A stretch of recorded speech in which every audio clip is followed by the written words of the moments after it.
Assalamu alaikum wa rahmatullahi wa barakatuhu. Islamic Sharia law.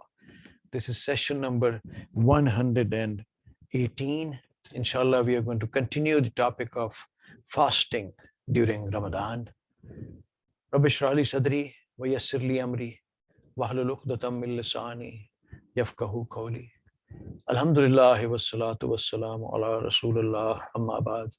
A'udhu billahi minash shaitanir rajim. Bismillahir Rahmanir Rahim. The arrival of Ramadan.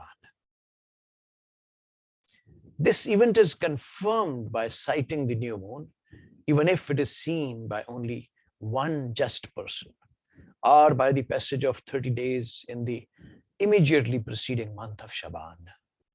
Ibn Umar said, the people are looking for the new moon, and when I reported to Messenger of Allah, I had seen it. He fasted and ordered the people to fast.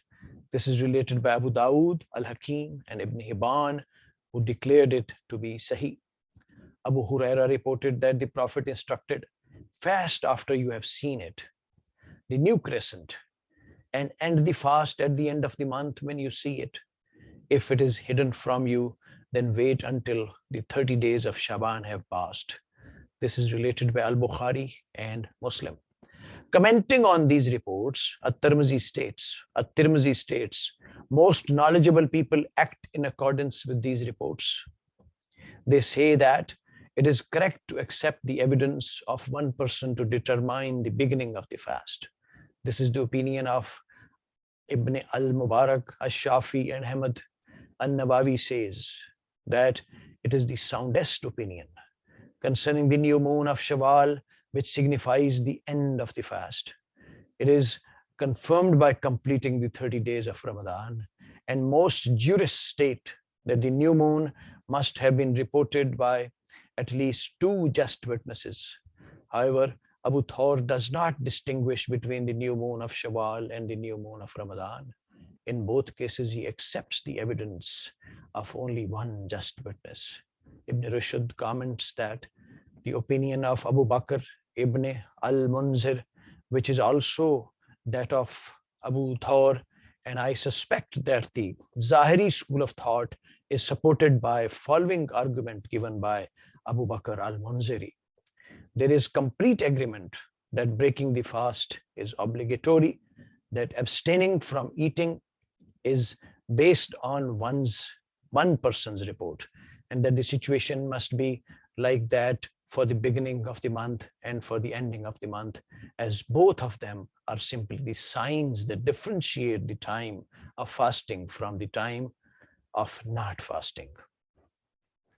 Ash-Shawkani observes, if there is nothing authentic recorded that states that one may only accept two witnesses for the end of the month, then it is apparent by analogy that one witness is sufficient, as it is sufficient for the beginning of the month.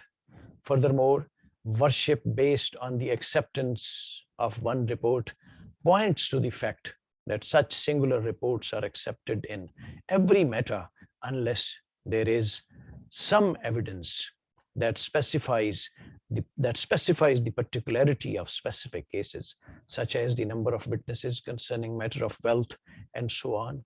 Apparently, this is the opinion of Abu Thawr. Different locations.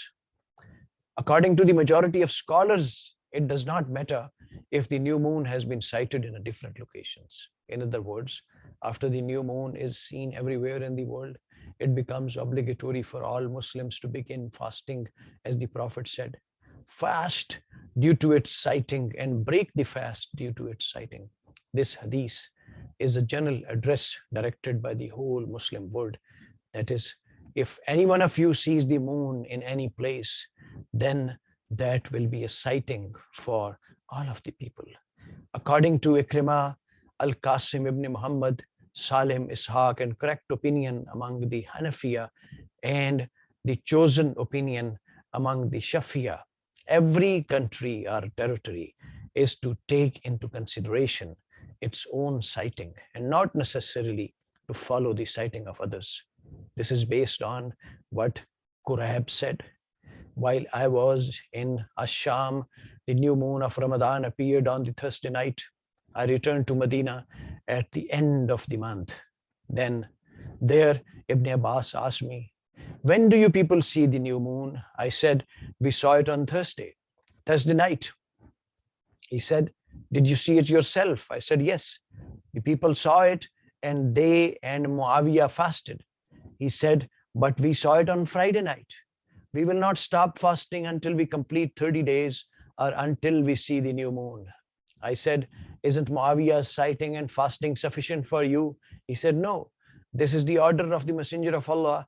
This is related by Ahmad, Muslim, and At-Tirmizi. About the hadith, At-Tirmizi says, it is Hasan Sahih Gharib. Scholars act in accordance with this hadith. Every land has its sighting. In Fatih Alam, Shara, Balugh, Al-Maram, it is stated, the opinion closest to the truth is that each land follows its sighting, as well as the areas that are connected to it. Sighting of the crescent by one person. The scholars of Fiqh agrees that if only one person sees the new moon, he is to fast. Atar differs and says that he is not to fast until someone else also sights the new moon with him.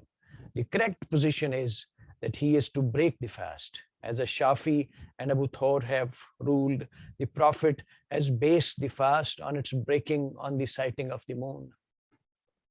One's own sight is enough for him, and there is no need for another person's sighting. Essential elements of the fast. The fast has two essential elements, literally pillars, that must be fulfilled for it to be valid and acceptable. They are essential elements of fasting, abstaining from the acts that break the fast. This point is based on the Quranic verse, eat and drink until white thread becomes distinct to you from the black thread of the dawn. Then strictly observe the fast until night falls. This is also based on the following hadith. When the verse eat and drink until the white thread becomes distinct to you was revealed, I took a black thread and a white thread and placed them underneath my pillow. During the night, I looked at them to see if I could distinguish between them. In the morning, I went to the Messenger of Allah and mentioned that to him, and he said, it is the black of the night and the white of the day. Essential elements of fasting, the intention. Allah instructs in the Quran, and they are ordained nothing else than to serve Allah, keeping religion pure for him. The Prophet, upon whom be peace, said, actions are judged according to the intention behind them, and for everyone is what he intended. The intention must be made before Fajr and during every night of Ramadan. This point is based on the hadith of Hafsa, which reported that the Prophet said, whoever does not determine to fast before Fajr will have no fast. That is, it won't be accepted. This is related by Ahmad, An-Nasai, At-Tirmizi, Abu Dawood, and Ibn Majah. Ibn Khuzaimah and Ibn Hibban have classified it as Sahih. The intention is valid during any part of the night. It need not be spoken, as it is really an act of the heart which does not involve the tongue.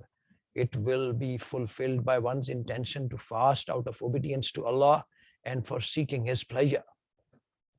If one eats one's pre-dawn meal, sahur, with the intention of fasting and to go closer to Allah by such abstinence, then one has performed the intention. It is if one determines that one will fast the next day solely for the sake of Allah, then one has performed the intention, even if a pre-dawn meal was not consumed. According to many of the jurists, intention of the voluntary fast may be made at any time during any food is consumed. This opinion is based on Aisha's hadith. The Prophet came to us one day and said, do you have any food? We said, no. He said, therefore I'm fasting. This is related by Muslim and Abu Dawood. The Hanafiya and Shafiya stipulate that the intention must be made before noon for voluntary fast.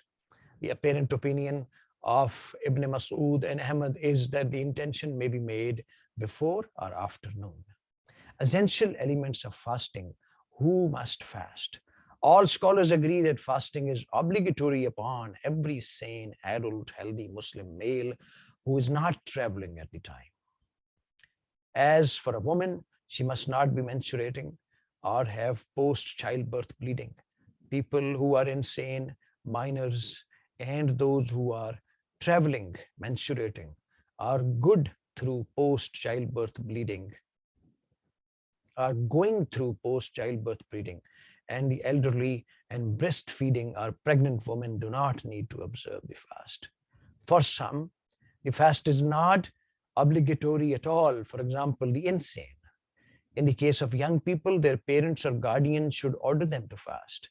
Some are to break the fast and make up the missed days of fasting at a later date, while others are to break the fast and pay a ransom, in which case they're not obliged to make up the days they missed. We shall discuss this, each group, in more detail later. Essential elements of fasting. The fast of the insane. Fasting is not obligatory for the insane because of their inability to understand what they're doing. Ali reported that the Prophet, upon whom be peace, said, the pen is raised for three groups of the people. That is, they will not be responsible for their actions. The insane until they become sane. Those who are sleeping until they awaken, and the young until they reach puberty. This is related by Ahmad, Abu Dawood, and At-Tirmidhi. Essential elements of fasting. The fast of the young, non-adults.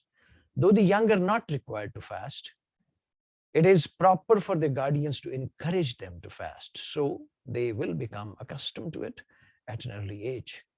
They may fast as long as they are able to, and then may break it. Ar-Rabia bint Muawiyah reported, the Messenger of Allah sent a man on the morning of the day of Ashura to the residents of the Ansar, saying, whoever has spent the morning fasting is to complete this fast. Whoever has not spent this morning fasting should fast for the remainder of the day. We fasted after this announcement, as did our young children. We would go to the mosque and make toys stuffed with the cotton for them to play with. If one of them started crying due to hunger, we would give them a toy to play with until it was time to eat. This is related by Al-Bukhari and Muslim. Ladies and gentlemen, here I would like to end this session of fasting during the month of Ramadan. Inshallah, we'll finish this topic in the subsequent session.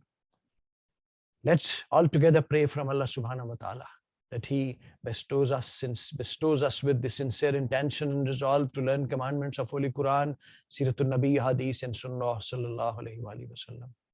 May He bestow upon us what is best suited for us. May Allah subhanahu wa ta'ala grant us wisdom, knowledge, and strength to pass this benevolent knowledge to others and to apply it on our societies, countries, and world as a whole in letter and spirit 100%. Ladies and gentlemen, please take care of yourselves, your kith and kins, and your environment as a whole. Inshallah, till next session. Allah Hafiz.